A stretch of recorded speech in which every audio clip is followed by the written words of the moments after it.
What is swing trading? Swing trading is a speculative trading strategy in the financial market where a tradable asset is held for one or more days in an effort to profit from the price changes or swings. Benefits of swing trading: number 1, narrow focus; number 2, can generate monthly income; number 3, saves time. Disadvantages of swing trading: number 1, market timing is difficult; number 2, there is a possibility of missing exceptional stocks. Should you do swing trading or not? The answer of this question might be different for everyone because some like intraday or long-term investment, or some value investment or swing trading.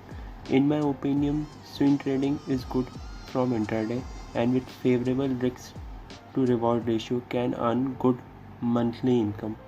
I hope you like this video.